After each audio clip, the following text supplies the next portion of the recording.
The rift was desolation, a seared scar rendered so by the brute force of men and the curse of black power. Above, gray clouds roiled endlessly. Any trace of sun winning through by chance brought neither warmth nor healing to barren earth long lost to life. The river which divided the rift into nearly equal parts was a sullen, twisting stream, its shores entangled now and then with skeletons of short-lived reeds.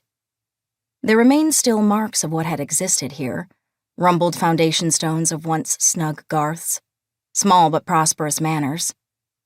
Dark splotches created memories of former orchards, the trees now only charred butts, long burned. To the north loomed the heights of Ascod, that pass cutting them showing like the slice left by a great war sword.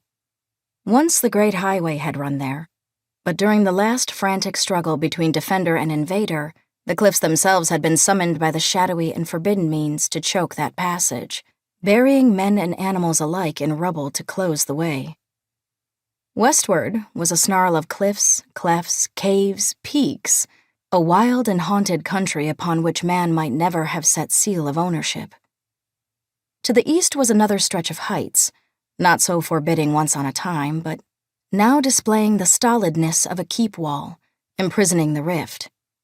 Southward, yes, the remains of the old highway wound there, but the river was gulped down by a chasm, and what lay beyond was desert without the water that had once meant sustenance for travelers.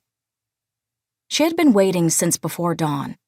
That bone-thin woman in a much-mended robe as gray now with age and the grime, which not even the most strenuous attempts to cleanse it loosened, as the rocks among which she half-sheltered.